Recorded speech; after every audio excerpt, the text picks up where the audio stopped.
I think I've figured out the real reason Palpatine stayed in power for nearly 20 years. Emperor Palpatine/Darth Sidious was an evil mastermind in Star Wars, to be sure, but I've always been surprised it took nearly 20 years for Palpatine and the Empire to be overthrown. The Star Wars prequel trilogy and Star Wars: The Clone Wars proved just how extensive Palpatine's plans were and how meticulous he was in laying the groundwork for the Empire to rise. It was in these Star Wars movies and TV shows, in fact, that Palpatine's orchestration of the entire Clone Wars was revealed to be a way to shore up his grab for power. It's evident based on that alone, not to mention his ability to deceive the Jedi and his insidious Order 66 plot, that Palpatine was brilliant. Even with him being so crafty, though, it's shocking that the combined efforts of the rebellion and the opposition the Empire faced on various planets, and even with many individuals, that the Empire reigned for nearly 2 decades. I finally understand how Palpatine managed to hold on to his power for so long, though, and it comes down to the flaws of one increasingly important character, rather than Palpatine's wit. Mon Mothma's political opposition to Palpatine slowed the rebellion down. A brand new Star Wars book, Star Wars: The Mask of Fear, written by Alexander Freed, includes a shocking revelation about how Palpatine managed to maintain his power for so long. Specifically, The Mask of Fear highlights that, although there were dissenting senators during the Dark Times, many of them thought they could overthrow Palpatine while playing by the rules, Mon Mothma chief among them. In fact, Mon found Bail Organa's approach to the Empire far too radical. Bail's insistence that something more nefarious had happened during Order 66 than Palpatine would have the galaxy believe was particularly alarming to Mon. The following excerpt from The Mask of Fear reflects Mon's hesitancy to accept Bail's interpretation of, or at least suspicions about, that event. Bail was clever, and he was crafty. She trusted he knew, or believed he knew, more than he was saying. And while Mon wasn't predisposed to conspiratorial thinking, she suspected he was right about Palpatine perceiving the Jedi as a threat. It was conceivable, albeit unlikely, that Palpatine's people had baited the Jedi Council into attempting to oust him, then taken advantage of the situation to eliminate the Order as a whole, though the attempt on his life made it difficult to treat the Jedi purely as victims. And although Bail was paranoid, although he'd expressed his dismay about the Jedi's destruction publicly, and although she knew him for his obsessions and his intractability and his utter demonization of the administration, this was the first time he'd suggested anything so grand and sinister. The notion that Bail raising concerns about this horrific massacre equated to demonizing the administration is telling enough, as is the fact that demonizing the Empire seemed wrong to Mon. Although she clearly eventually realizes just how awful the Empire really is, it took several years for her to get to that point. Prior to that, Mon believed she could use the political system to overthrow Palpatine, and that was very simply never going to work. Palpatine made sure of it. The rebellion fractured without strong leadership. As that excerpt alone makes clear, Bail and Mon constantly butted heads during this era, which made progress so much slower.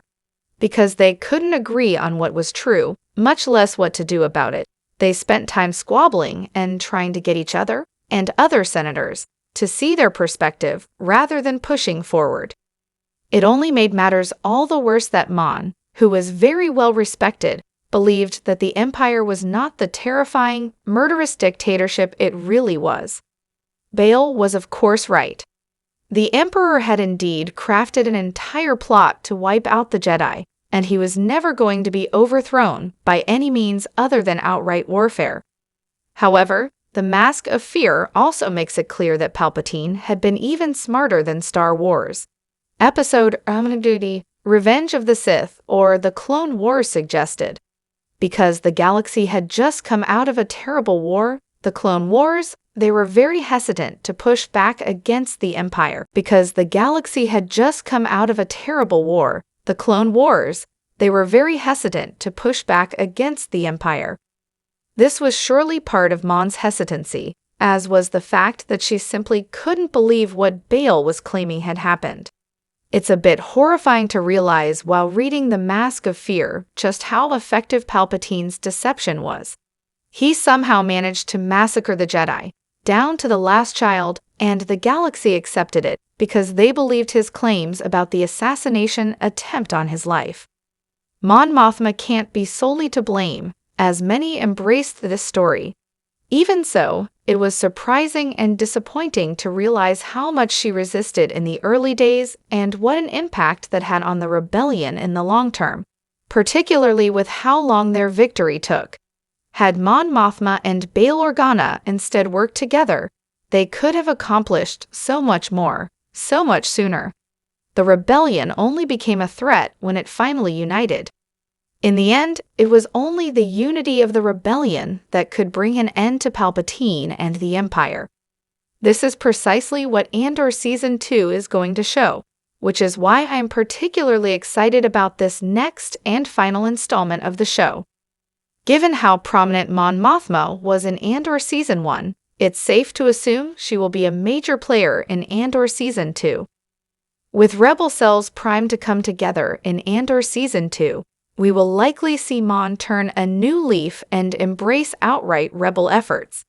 This timing aligns with Star Wars Rebels, and in that show, Mon Mothma proved that she was indeed fully engaged in the rebellion and believed that was the only path forward.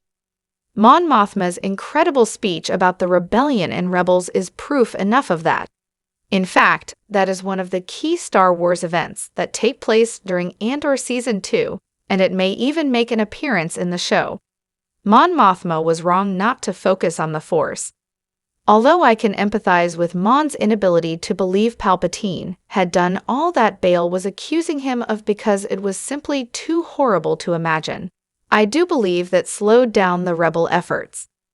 The Mask of Fear also shows how much of that resistance specifically came down to the Jedi, at times jarringly so.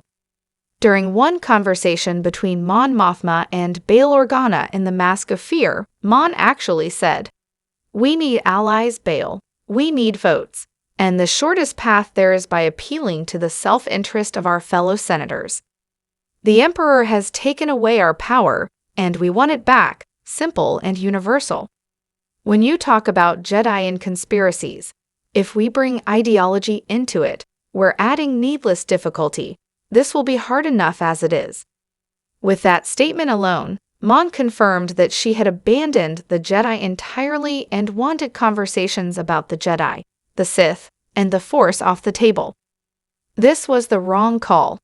At this time, there were still surviving Jedi who may have been willing to work with Mon, Bail, and others to stop the Empire earlier on.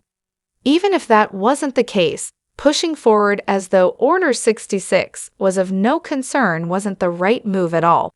I still like Mon Mothma, but it's hard to ignore the ways her resistance to accepting the truth and acting accordingly contributed to Emperor Palpatine / Darth Sidious' nearly 20-year reign in Star Wars.